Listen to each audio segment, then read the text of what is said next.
This week, we're finishing A Court of Thorns and Roses by Sarah J. Maas, otherwise known as Shocked, Petrified, Fearful, Oh My God.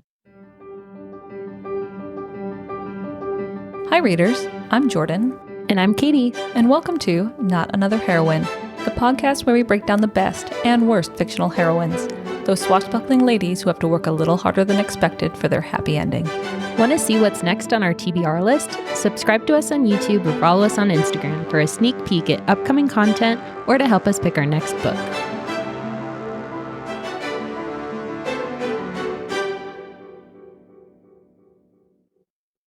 Where we left off, Feyre was kicked out of the Spring Court by Tamlin. It's no longer safe for her. She's sent back to her family under the guise of she was staying with an elderly aunt. I think so, yeah. And so, very wealthy aunt. Yes, because Feyre is coming loaded. Loaded! And so she pulls up to this castle, and her sisters come trotting out.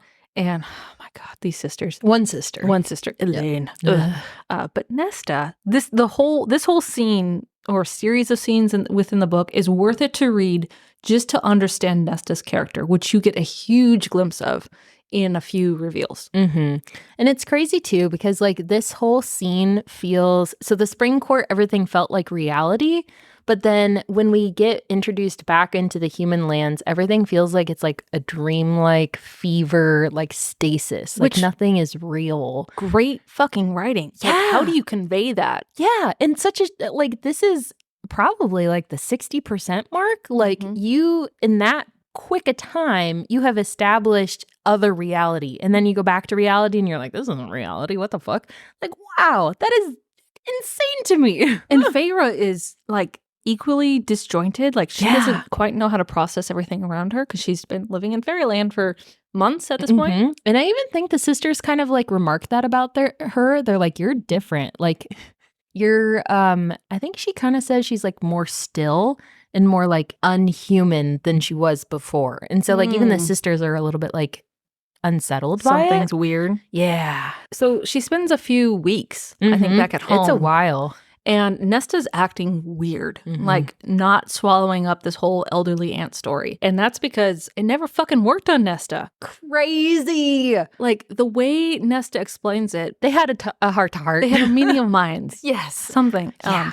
And Nesta explains that something didn't feel right when they had all this wealth in the aunt story, and that the glamour never worked on her. And it's so traumatizing because she pulls that little like piece of the painting that she like picked off the table, and she's like, I didn't forget you. This was real. We were in that fucking hovel and something happened, and now this isn't reality. And you cannot tell me that I'm being a psychopath because this was real. And it's like, She viewed the Matrix. yeah. She's like, fuck it. Yeah. And she went after Feyre. Yeah. She pursued her. She tried to save her. This was such the quickness with which Nesta's character was redeemed in like 4 sentences was fucking whiplash, but you're like, I am eating this up. But realistically, because Nesta's like, I despise our father. He let our family like basically starve to death. And while I don't like you, Feyre, like you're my family and like I'm going to take care of you. Like it was a true eldest daughter, eldest child moment, taking care of her siblings. Yeah. And she made it all the way to like the border. The wall. Yeah. And she stayed there for like 2 days. And it's like, it's just unanimously like described as this like frightening place. And like at any time you could get eaten up by a bad fairy that comes through the gaps. And she stayed there for 2 fucking days trying to get through. So she was even planning to cross the border, go into fairylands, find Feyre and bring her back. Like not even Feyre could do that. No, she is way stronger, both mentally, emotionally, everything than Feyre. Yes. And it angered me that when we talked in part 1 about how Nesta and Elaine are so callous about the money that Feyre ended up earning from like the sale of the wolf pelt and all that, and how they just seem uncharacteristically evil for no reason. Yeah. So yes, she needed this redemption, but like that first part wasn't necessary because it doesn't quite jive with how she's acting here. Yeah. But my God, do you love Nesta at this point? God. That's why I'm really pissed about A Court of Silver Flames. Yes, I was about to say that because we have this character who is like dynamic, is unlikable, but has this like redeeming moment of like, I'm a bitch, but I'm going to come get you. Mm-hmm. And then her whole story is almost Feyre like not betraying her, but like kind of like they lock her up and she's like, it's my sister. What am I supposed to do? It's like, you should take care of her. Like she, as a human, hired a bunch of people to go take her to the wall when she didn't really have money to do that, to go and find your ass. And like the best you can do is like lock her up to like detox and her, by herself. Yeah. And her whole character trait is she sleeps around. Really? After she refuses to marry that one dude that she set up with, like also doesn't track. No. Yeah. Anger.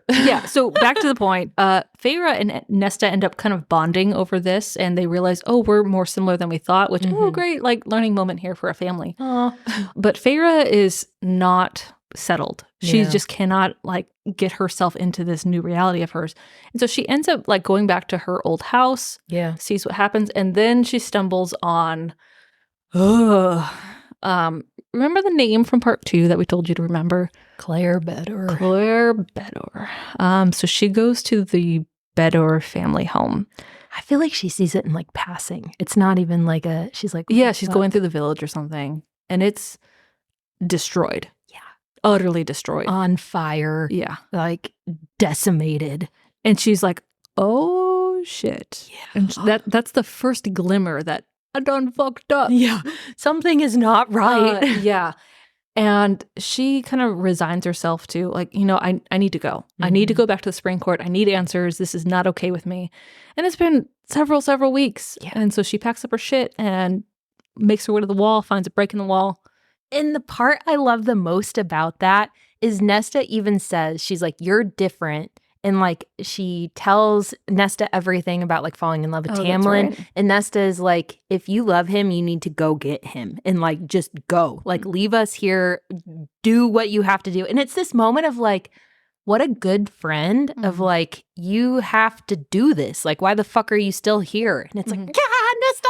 And also, why did Feyre need Nesta to tell her that? That is something I don't like about Feyre, is that she needs to be prodded into action. Yeah. By either external circumstances or by another person. I didn't even think about that, but 100%. Because like, it took you that long to decide you need to go save your like, the love of your life. Like he banished you because there was something dangerous. You don't think that dangerous thing was coming for him? Yeah. Ugh. And especially, you just saw this whole family got murdered. Yeah. Like, okay. I got questions. She goes back to the wall, makes it through the wall, gets to the Spring Court, and runs into, I forget the fairy's name. Alice. It's like the head fairy maid servant type. Been helping her the whole time. Yeah. Motherly. And she's pissed. Yeah. And the house is destroyed. Yeah. And it's during this scene where Alice is like, bitch, you couldn't just say that you loved him. And we learn all of the details about why they're wearing masks, why there's like this ominous presence in Fairyland. Should we just go into it? I guess. So 50 years ago, there was we're going to go like this history speed run. Yep, there we go. 50 years ago, there was this masquerade party that this evil fairy Amaranth, who came from this other land, who's like a respected general of the like big baddie. She came over and she's like, oh, I just want to throw this party because I love you all. And I'm like really trying to get on the good side of all of the High Lords and like come to this party that I'm throwing on behalf of Tamlin. You know, you guys wear all these masks in respect to the Spring Court. Like, I love him. Everything is great. And so they come to this party in this dark, damp place called Under the Mountain, and it's this big court party. And then she curses everyone, and she's like, you have 50 years to find a human that will love you, even though the human has to kill a fairy in cold blood before that. And then she has to like flip her feelings around. And that's the only way that you can break this curse, because my sister was traumatized by a human who didn't actually love her. Well, and Amaranth, the evil general queen, wanted Tamlin as her like consort. Oh yeah. Yeah, like she saw the icky. Yeah, she saw Tamlin like, ooh, you look like a nice bed buddy. And so yeah, and Tam was like, no. Yeah. And so he had 50 years, and flash forward to the now. That's why he was sending his like wolf sentinels off to the other side to be killed. Yeah, which is like, also didn't love that. Because really, Tamlin, like, said no for the first, like, 40 years. And then at the end, his, like, Sentinel buddies were like, please just fucking let me go over and sacrifice myself so we can maybe break this curse on our whole fucking country. Made me really not like Tamlin, even in the first place. Because, so something we didn't really touch on is the fact that there's several fairy courts, spring, dawn, night, day, autumn, winter, summer, etc. Spring. Okay. And they all used to be independent, like kingdoms. And then General Queen Bitch came over, said, I'm the queen, bow to me, and took everyone's power and enslaved everyone. And so anyone who didn't bow to her is like in big trouble, and like Tamlin. And she murdered a bunch of people too. So she's like Queen Bee in Fairyland, and everyone wants to break free from her power. Yeah. And so Rhys is the High Lord of the Night Court. And he's the only one that's kind of like been bamboozling her, so he gets like a little bit of his power back. But none of the other ones can. But again, here, I'm really annoyed that Tamlin, having seen Amarantha take over all of Fairyland and all of these High Lords either get killed or their families killed, he's like, no, I don't want to sleep with you. Yeah. And like sacrifices his whole fucking court because I'm sorry, you can sleep with any random hoe on like fucking Fire Night, but you can't be like, well, my entire kingdom, bad girlfriend. What do we do? Yeah. And we'll get into it more when we talk about the ACOMAF episodes, but I feel like that is the actual structural characteristic difference between Tamlin and Rhys as people, is that Rhys, as we like eventually find out, will do absolutely fucking anything for his country, for his land, for his people, like to the point of being a very bad person. And Tamlin won't. Yeah. And that's actually the difference. Because some people are like, oh my gosh, Tamlin's like abusive and he's like angry. And like, yeah, there's a little bit of like that going on. But the actual difference is what they would do for the people around them. Tamlin is inherently selfish. Yeah. Wow. Yeah. Whoa. Huh. Anyway. Oh my God. Yeah. That bomb. So Feyre learns all of this stuff from Alice, and she makes this resolution. Well, I need to go rescue Tamlin because that's going to go well. And Alice is... Yeah, because the 50 years ended like 2 days after she left or something. Yeah, and all Feyre needed to do was say, I love you to Tamlin. So she feels... Dumb bitch. Yeah, she feels... Nope, valid. She feels super guilty, and she is resolved to go rescue Tamlin and save the entire court. Like, this is a dumb move. Like, a more intelligent character would be like, this isn't gonna work. Yeah, and I feel like this is really where we, like, flirt into the actual, like, fantasy fairy tale aspect of it, that, like, a human could, like, even do any of these things, as we talked about in the last episode. Like, I know. This kind of stretches the imagination a little bit. But we have to finish, just so we can get back to Rhys. Yeah. Yes. So she goes under the fairy court and she's like immediately captured, like as she's trying to sneak around, and she's dropped in front of Amarantha, who is the ominous she, the general lady bitch. But not before she sees, this is traumatizing. Like probably one of the most visceral, like horrifying moments in this book. So basically, Amarantha is like playing with Feyre at this point, and she's like, "You stupid fucking human! Like, this is so funny. She came to like rescue you, Tamlin. Isn't that funny?" As he's like, fuck." And she's like, "Well, see, you are actually Feyre, not the girl that we tortured for like a month and a half." And she points at the wall behind her, and Feyre turns around, and there is Claire Better's body like stapled onto the wall with like all of these cuts all over her, and there's like burns, mutilated, tortured. She's like, yeah, I don't even like describing it. It's horrifying. Yeah. And then Amarantha also summons Rhys over, because Rhys is like suavely like observing the court. Yeah. And Amarantha's like, "Hey, Rhys, I thought you told me that was a chick." And Rhys is like, "Oh, all humans look the same to me." He plays it very, very cool. Yeah. And it's crazy too, because like you don't know this until like really, really at the end. But he basically like broke Claire's mind immediately. So she wasn't even like cognizant of or aware of the things that were happening to her. But he fills this villain role without even assuming that there's like anybody that would believe he's like redeemed. Yeah. Or doing anything like positive or good. Like, but it's also in this moment that Feyre realizes Rhys knew exactly who Claire better was. Like, Rhys saw Feyre. He knows who she's supposed to be. And the fact that he brought Claire. Yeah. Ugh. This is when Feyre's like, what the fuck is happening? Yeah, like, oh, she's encountered the smarter fairy. Yeah. Yep. Uh-huh. And basically, she kind of like somehow bamboozles herself into a deal with Amaranthe or Amarantha, whatever the fuck, the wheat of some sort. Yeah.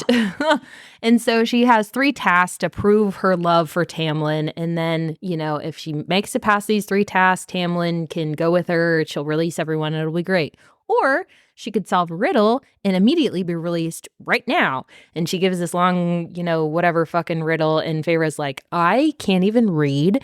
I'm not even going to bother with that. Yeah, I'm going to do the trials. Yeah. And it's like 1 trial a month. Oh, and Tamlin is sitting next to Amarantha in the court watching this. And he's very like impassive. Like, sees Feyre, doesn't acknowledge her, like pretends not to even know her. And it's kind of crazy because at this point, like she already knows that Feyre is like the human. Like, what more could she do to you that she's not already doing and won't do now that Feyre's here? Like, really, bro? Like, it's just... So they make this deal. It seems like legit. And then Feyre immediately gets her ass kicked by like a group of fairies. Like destroyed. Beat to shit and then thrown in a dungeon. Like her bones are broken and she's...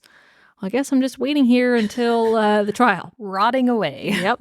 Oh, and she has to do like housework in between the tasks. Like that was like part of her deal. Like, oh, you got to earn your keep while you're waiting for your trials. Yeah. It's like, Feyre, you made literally the worst deal in human history. Yeah. But Lucy comes. Yes. Thank God. And like heals her. Sort of like halfway. He's like, I'll unbreak your broken bones, but like not enough that anybody realizes I did anything. Yeah. So that happens. The trial rolls around. I loved the first trial. I did too. This was so descriptive and you felt like you were in it. Okay, just go into it. Yes. So if anyone has seen SpongeBob SquarePants, just imagine the Alaskan bullworm. So basically the first event is she's in this like giant maze full of like muddy shit. Literally muddy shit and rotting bodies. Yep. And she's basically told not really anything, and she's just kind of dropped in, and then that's it. And a bunch of people are betting and watching her from above. It's like a rat maze. Oh, I haven't seen SpongeBob SquarePants. Oh, that's fair. So if you haven't seen it, think of the worms from Dune. Oh, yeah. Yeah. So like giant mindless creatures with a giant 80 bajillion rows of teeth, et cetera, et cetera. No eyeballs. No. And so Feyre's like panicking, and then she kind of runs around. She sees it for the first time, freaks out, but then she starts to realize, okay, it can't see me. It can probably only smell me, and that's how it's getting around or whatever, et cetera. So she like basically kind of bamboozled her way into like making a trap for it, where she finds its lair, and she's like, oh, there's always a back way out of a lair. That's how I'll get out. And then she puts all these like broken bones sticking up, and she's like, okay, so I will let him chase me, and then we'll go into this like bone death pit, and he'll die. Perfect. Awesome. So she basically like covers her in mud shit like from the ground so that it can't smell her. Which, like, yes, a good idea, but then she proceeds to cut her hand open so that the, like... I thought that was so dumb. It was so stupid. Like, do you not understand, like, basic sanitary, like, infections? Just get close enough to the worm. It'll smell you eventually, even if you're covered in shit. Anyway, she leads the worm to the pit of bones. Oh, and so as she's building this trap for this worm, all the fairies are standing above her watching this maze like it's a game. And, like, she hears this voice, like, oh, what the fuck is she doing? And, like, this very... dark suave voice says, oh, she's building a trap because she's smart. And it's Rhys. I love him. Who doesn't?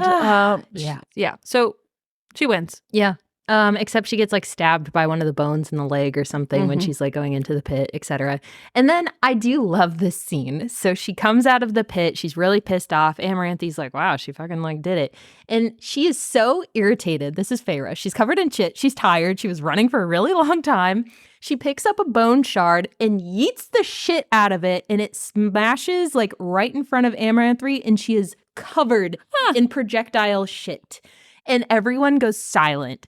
And you can just see Rhys like, I love this woman. It was, but she is like very injured. Yeah, like really bad. Yeah, she's gonna die. In a bad spot. She's taken back to her little dungeon chamber, and she is in a fever dream. She is dying, and no one is. Lucy's not coming to save her. She is she realizes she's dying. She's like, I'm not going to make it the second trial. Guess at Oopsie. least I won the first one. And then dark shadows form in the side of her wall, and out steps the most beautiful man on the and planet. she's still covered in shit, literally. She's like, go fuck yourself. Yeah. And it's Rhys, and he says, I can help you out. I can heal you, but you got to give me something in return. Mm-hmm. And she's like, no more fairy deals. I love the audacity of this man because he really said, you're going to hang out with me for like 3 weeks of every month. Yeah. Like he's asking for like 90% of her time. And it's like, yeah, you really thought that was going to work? And I love that she like argues with him. Yeah. Like they get into a full negotiation and as she's dying. Yeah. And they eventually agree that in exchange for healing her and giving her a nice bath, she will go with him to the night court after the trials are over for 1 week out of every month. And to seal the deal, she gets a kick-ass fucking arm tattoo. She gets sleeve. a forearm like tattoo. It's epic. Oh God. And it includes like a little eyeball on the palm of her hand. Super cool. And you can imagine who's looking through the eyeball at any given time. Oh my God, think of what you would do with it. I think that's even alluded to. I know. Yeah. And so basically, she makes the deal. And I think at this point is when they start going to the parties. Or is it after the second one? It might be after the second. Okay. Maybe. We'll talk about the second event and then talk about the parties. So at some unspecified time, these parties start happening. We'll come back to that. So the second event shows up. Feyre is feeling like slightly optimistic about it. She's like, honey, girl, no. you almost died. And so we are brought into this like room, and there's a giant pit, and she is dropped into this pit, and on one side of this like metal mesh thing is Lucy, and he's pinned to the ground, and he is panicking the fuck out. And there are 3 levers on the wall, and there's like inscriptions next to them, and it's part of like a riddle. This is when our girl starts sweating because she's like, I can't fucking read. And to add to the sweat, there are these like giant spikes coming down from the ceiling. So if you've seen Star Wars, it's like the scene in the trash compactor scene. Yes. Yeah, it's that scene. 100%. Yeah. Except everything's on fire for some reason. Yeah, it's even more stressful. But I was kind of underwhelmed with the pressure of this scene. I was too. Like 3 levers, you just have to pick one of the 3. Yeah, and that's basically, she just like has like a panic attack for the first like 20 minutes and waits until the last possible second to start trying to like decide which of the 3 she's gonna pick. And it's like, girl, like what the fuck? Like you're gonna die some way. So she reaches for a lever and then it burns. Like the lever burns and she's like, oh, I'm gonna keep reaching for this lever until it burns and burns and burns and burns. And she's like, well, maybe something is wrong. And the eye on the palm of her hand is like blinking at her or something, like, you dumb bitch. Like, yep. And so she goes for the second one. Same thing fucking happens. It takes her an embarrassing, it's so bad, so long to realize that like, maybe I shouldn't pull this lever. And then she pulls the right lever and the trial's done and Lucy is saved. And she's sobbing at this point because it has come to her realization that Rhys was helping her the whole time. And it was at the very last possible second that she pulled this lever and everything was fine. Amaranthe is super pissed off, but like Feyre at this point has like an emotional breakdown. And I kind of thought it was like not excessive because like, I mean, I get it. But she kind of is like, there's no way I'm going to win these events, starts sobbing her heart out as she's thrown back into a cell. Exhausting. But then the parties. Yeah. So 2 like fairy maids show up, pull Feyre out of her cell, take her up, give her a bath, and then paint all over her body. All of her body. All. It is very explicitly stated that it's all of her body. Yes. And then they put on like a sheer toga thing. Yeah. Imagine in the Star Wars vein, the Princess Leia Slooty outfit. Slooty? You know the one? Yeah. Yeah. The but slave then, costume. like worse because it's see-through. Yeah. Enough where you can see all of the paint. And then Rhys shows up and he demonstrates the purpose of the paint, which is he wipes a bit off of her shoulder. It reappears and he tells her, so if anyone touches you, I will know. And it's just so like, that's Rhys. Just in a nutshell. And he designs it. He designs this little paint spell so that like her clothing isn't going to smudge it. Like her own movements won't do anything. But the minute someone touches her and he, like, you know, he's talking about Tamlin. Yeah. And okay, so we talked about this before we started recording, but this is straight out of The Mummy. Okay, so Yeah. if you've seen The Mummy with Brendan Fraser, like in the very opening scene in ancient Egypt, like the pharaoh's girlfriend, mistress, wife type is painted in gold paint all over her fucking body, and it's so that no one touches her because if the paint smears, the pharaoh will know. Yeah, same thing. Identical. Yep. And basically, she drinks fairy's wine, doesn't remember anything, but apparently she dances the whole night. Yeah, he takes her. So Rhys takes her to like a fairy party every night. Yeah. And basically, she naughty dances and then doesn't remember it. And that just happens all the time. But it's like the favor that Rhys does for her is like makes her drink the fairy wine so she doesn't know what's happening around her. Mm-hmm. And you also have to think that if she's with him at these parties, she can at least get a little bit of food and like not be in a dark, damp dungeon where she could get yet another various illness. But Tamlin has to watch the whole thing happen. And you know Rhys is like, look what I got, buddy. Exactly. And that's the part I like about his character is that like he's doing all of this on like 18 different levels, like strategic long-term views. He just hates Tamlin that much. And as we find out, he like kind of has reason to. But it's like, look, I can touch this girl that you are apparently in love with, but we're stupid enough to not like figure it out before the curse. I'm just gonna like hang out with her the whole night and you have to watch. Dickhead. And then the final party night before the third trial. Ooh. This is a scene. Spicy. So Rhys has left Feyre unusually alone, like near a buffet table, and she's like, "What do I do with my free time? I'm like in this pretty dress and all this." And then Tamlin strides over, stands next to her, and like basically gives her enough of like greeting, acknowledgement to like indicate, "Hey, follow me over here." And she follows him strategically into basically like a coat room. It's kind of what it seems like. And they proceed to maul each other like very aggressively. Yeah. Like. Yeah. You're painted for a fucking reason. Yeah. And like it's kind of grody because like there's a part where she like unbuckles his belt and it's like is that really like you're like you didn't think through any of this? Like Feyre, be smart about this. Like nothing good can come of this. You know better. Also, Tamlin, why are you being such a dick? Literally. Like Amarantha is gonna find out like how many people are you going to endanger because of that. Yeah. And also, like, why can't you guys just have like a regular conversation or maybe like kiss tenderly, you know? Like, yeah, like how not raunchy sex in a coat room. Romantic would it be, because her face isn't painted? Yeah. If he like braced himself around her, didn't touch her body, and just kissed her. Yeah. Like, that would have been like way more romantic and like. Yeah, he's 500 years old. I have some fucking doubts. Yeah. Anyways. No self-restraint. But then. He tenses for a moment and stops, and she's like, "Oh no!" And then Rhys walks in, and he's like, "You fucking idiots," which we're all thinking in this scene. Like, thank you, Rhys. Yes. And he basically kicks Tamlin out, and he's like, "If anybody fucking saw her, do you realize that you would immediately both be dead, and all of this would be for nothing? Like, she is one more event, and then everyone would be free, and you're a fucking idiot." And basically, he then, Tamlin runs out to pout, et cetera, et cetera. And then Rhys has this moment of like, oh, fuck. And then he smashes his face against Feyre's face.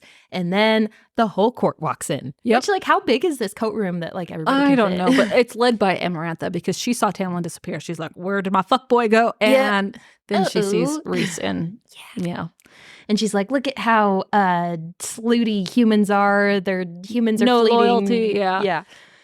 And I like that Sarah wrote this scene in a way that Feyre wasn't like turned on, like attracted to. She's just like, like things are happening to her and she's not really processing. And Rhys is like, this isn't a sexual romantic moment between Rhys and Feyre. It's just them trying to survive. Yeah. And I like it too because Feyre even realizes immediately after the fact that like he saved her ass. Like she's like, that was uncomfortable and I didn't really like it. But also thank you for like making sure I didn't die. Which thank God she didn't jump to like, oh my God, he touched me. Yeah. And like had a full girl freak out moment. Like, okay, thank you, Feyre, for having some reason here. One moment of clarity. Yeah. And then we're led to the third event, which is like really emotionally taxing. Like when you read it, it's kind of Yeah, this is if you ever want to read a morally gray heroine, this is the morally gray part. Not even gray, black. Yeah, Maybe. Yeah, but it's like, so we'll explain. She is brought into the throne room. Amaranth is like, ha, it's the third event. You know, are you sure you don't want to answer the poem? And she's like, no, I'm not the third event. And she's like, sure, like, we're going to do this. You're totally going to pass, I bet. And 3 people are brought in with little, like, bags over their head. Yeah. So she doesn't know who they are. And there's also 3 little pillows that are brought out that have ashwood sticks on them. And ashwood is the only substance known to kill fairies almost immediately, but they're also little daggers. And Feyre's like, oh my God. Mm-hmm. They pin down the first guy, drop him to his knees, take off the like hood, and it's just some random fairy who's like sobbing his fucking eyes out. And Amaranth's like, you need to stab this man in the heart. That's your event. If you kill all 3, you can have your boyfriend, you can leave now, but you gotta murder 3 innocent people. And I love that Amarantha is saying like, hey, you prided yourself on being a huntress. What stopped you from killing, you know, the big bad fairy wolf and all of the other animals that you've killed? Like, you don't have a problem with death and killing. Yep. So here you go. Do it again. And she really drives home the fact that these are just innocent people. Yeah. She's like, no, I'm not going to give you the out that they're like murderers or anything. They're just innocent people who are just here and you have to kill them. And are you going to? Like, is this really like what is this who you are? It definitely is. And Feyre's heart and like her brain, like what brains? Oh, whoa. Sorry. That was aggressive. But she like, you really feel her having like a psychotic meltdown in this point. And it's kind of similar to, did you read the 3rd Hunger Games book? Yep. Very similar to Katniss having her whole like, I don't know who I am anymore. Like, I am fucking broken. Well, I mean, it's just another trial. And she realizes, oh, for the betterment of not just Tamlin and I, but for all of Fairy, I need to do this thing. Yeah. Also, she could have just thought through the riddle. Yeah. Because the riddle is like complex, but it's like, if you spent, you know, part of the last 3 months like trying to figure it out, you probably like maybe have a reasonable answer. Yeah. But she kills the first fairy. Yep. And then she kills the second fairy, who's a crying female who basically tells her, just kill me. Like, I know you have to kill me. And she's like, this is almost worse than the other one. Yep. And then they take the hood off the third one. Hi, Tamlin. It's Tamlin. I was actually quite happy it was Tamlin because... And it is crazy because like the first time reading this, I remember I was like, she can't do that. That's not fair. Because Tamlin is still sitting next to Amarantha. There's 2 Tamlins. Yeah. And then the Tamlin next to Amaranthe, the glamour's pulled off and it's like this gross, like, it's servant. The boggart thing, right? The adder. Oh, yeah. Yeah. The like freaky servant of and Feyre's like, you can't do that. Like, this is whatever. And she's like, well, if you really want to do it, sucks. You stab him in the heart. Wheel, you dumb bitch. But Tamlin is like staring at her like, just stab me now. Yeah. And then in her mind, we're having this like, I don't know, like concurrent thought process. She's actually thinking for the first time. Wow, like, amazing. She's remembering things that were told to her and she's putting the pieces together like she should have been doing for the last 3 fucking months. That's what irritated me because like, why did she all of a sudden in the span of like 3 minutes figure out this like very complex like curse thing, but like in the last 3 months she couldn't figure out the riddle.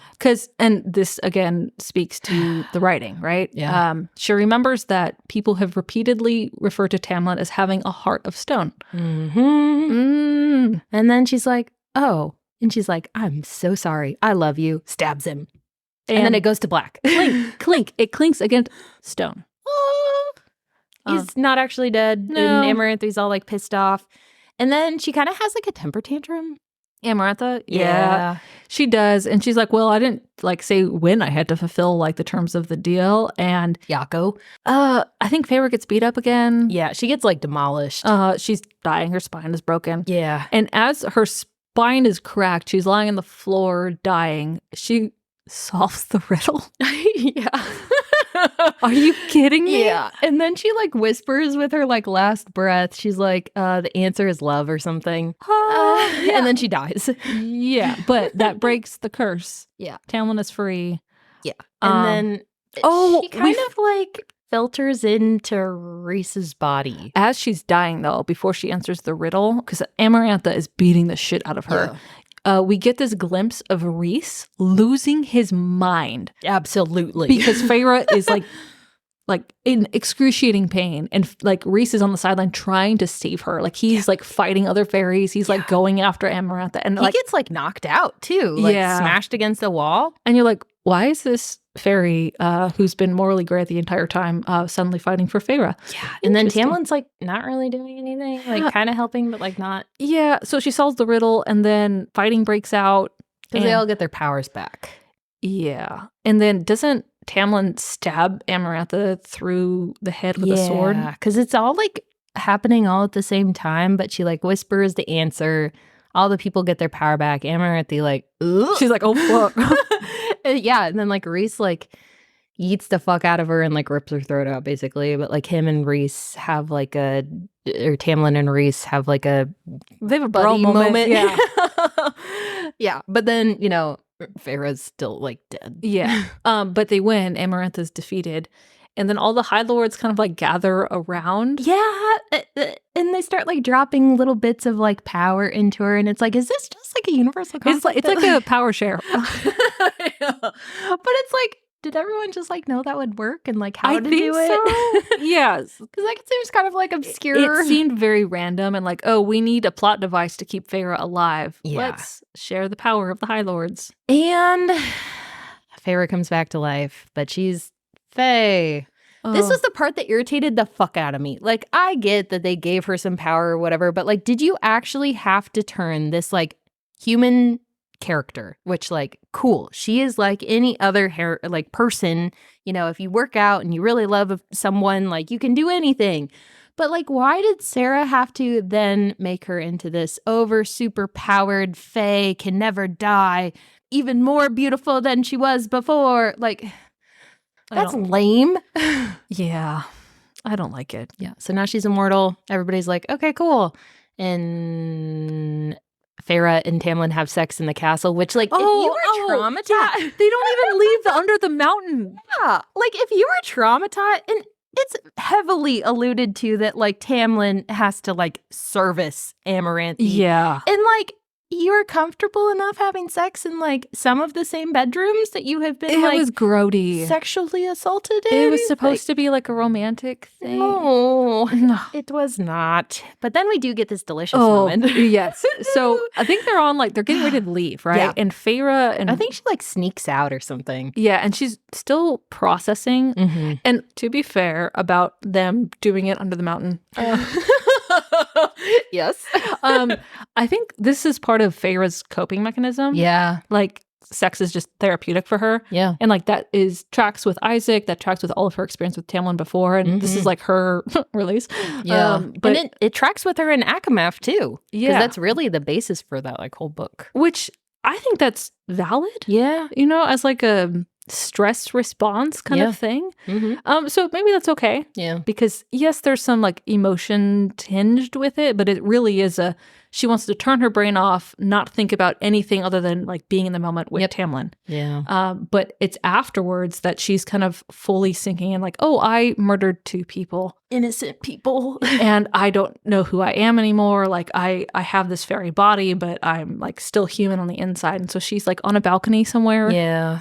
She kind of like, it's just like a balcony and she can see the sun. And I think Rhys is already there. Yeah. I love this moment. So they just kind of have like a conversation. And it's really the first time that like Feyre sees Rhys as like an actual person. Because he's kind of had to drop all of his like dumb shit. And she kind of has this moment too where like she sees how like enthused he is by like the sun. And she's like, I wonder if he's actually like supposed to be like tan. And he basically is like, I can't wait to fly again, etc. And she's like, oh, are you gonna fly back home? And he's like, I don't have time, like I want to get back. And she's like, that's fair, okay, I get that. And he's like, well, I'll call on our bed eventually and I'll see you eventually, but have fun with your like spring prince or whatever, like he's good luck. Yeah, he's kind of checked out. He's like probably feels a little relieved everything's done. Yeah. I feel like it's one of those things that, when you're like doing something really, really hard for a long time and then you finally like get done with it and you have this moment of like, what do I do now? And it's like before the like, it's finally over. It's like, what? now. Yeah. I feel like that's how he is, that like disconnect like in between time. He's just kind of like still processing everything that's happening. Yeah. And then there's the moment. Oh my God. Oh. So the first time I read this, I didn't know what it meant. No, you're not supposed to know. No. But once you read ACOMAF, God, and you realize, oh my God. Okay, so they're standing, and I forget exactly how this scene develops, but do you want to talk about it? No, you do it. Okay. I'm just making arm movements. She is flapping right now. Rhys has this expression that comes over his face. Like, but you gotta set the scene, girl. They're just chatting. He's being suave. He's like, yeah, I'll see you around. And he starts to kind of like disappear into the shadows. And then he stumbles. And is like, stumbles. Like this graceful, powerful fairy lord who has been in so like strategic master manipulator mode, has been in control of the situation the entire time. He stumbles and he looks so petrified, shocked, petrified, fearful. Oh my God, all of the words. And you don't know why, because he just disappears. Oh my God. And Feyre's like, that's weird. And then it fades to black. That's the end of the book. Bruh. Oh my God. For the people who haven't read this book or like forgot about it, for the you're people like, who stopped reading at the end of ACOTAR, I swear to God, my God, read ACOMAF now. Oh my God. That's like picking up a book and stopping halfway through. Listen, I don't like Feyre. She is not my favorite heroine. But oh my God, you need to read ACOMAF. Yes. Just do it. Do it. You're going to be traumatized in the beginning, but it's going to be so fucking worth it. And then you're going to remember this scene. I love to. I don't know what book it is. I don't think it's ACOMAF, and it might be the one after that. But we get what happens on the other side of this moment where he like disappears and then he like pops back in his world, and you get the fallout with his friends of what happens. Mm-hmm. I eat that shit up. Like everything is fine. Maybe. It's not. It's not. I am wired. Yeah, we started kind of low. Yeah. See, that's what happens with these fucking books. You get good books and you start talking about them and you get sweaty and then you get tired. I am sweaty. Like, what is happening right now? Wow. Yeah. I have nothing else to say because all I want to do is go read ACOMAF right now. I know. I'm so excited. And we've already read it. I know. That is the power Sarah J. Maas has. Like, how? I don't know. Because it's funny, too, because there's like 10 or 15 pages after that scene, and it's just like they go back to Spring Court, and everything seems okay, but Feyre is not okay. Split in half. Just like she is a broken soul. Yeah. And it is only when she is so broken that you start, like, at least I started to feel more sympathy for her as a character. I did too. Yeah. Because it's really one of the only times that she shows, like being hurt by something. Mm-hmm. You know That's true. She doesn't really process any of the trauma she's experienced. No. And she kind of goes about it in a very gruff, like, whatever, like, this is my life and I don't care. But this is the first time that we see her in like an empathetic, sympathetic light of like, gee, she is like fucked up. Mm-hmm. You would be too. Yeah. Wow. And then, yeah, they just go back to Spring Court and everything seems like it might kind of be okay eventually. I feel kind of drained, but happy. I'm glad we finished it. So much more to go with ACOMAF, though. Oh my God. I don't know if I'm emotionally prepared for that. Because there are multiple parts in ACOMAF where I'm like really fucking upset with Feyre. Because she does some dumb shit. She does. And she's very obstinate in ACOMAF. But yeah. But she's also gone through a lot of shit. Yeah. That's fair. Yeah. But still. Because I like the Summer Court guy. Oh. And I feel like he's kind of bamboozled in a not good way. You know, if I have any complaints, it's that all of the secondary characters are amazing. Yeah. And it's the lead, it's the heroine that is lacking in this book. Yeah. Because I think we talked about it before, but this almost would be better in third person. Mm-hmm. Just so you could get some kind of Feyre that's not like bland. Yeah. Mashed potatoes without salt or cheese or butter. Oh, that sounds... I know. Just boiled potatoes. Yeah. Boy, oh boy. But we get Rhys, so I mean... That's fine. I mean, I will read 300 pages of bland mashed potatoes just to read Rhys. Yep, it's just a giant purple Band-Aid on that book. It's fine. Yeah. Well, we finished ACOTAR. We did it. From our shelf to yours. We'll see you on the next page.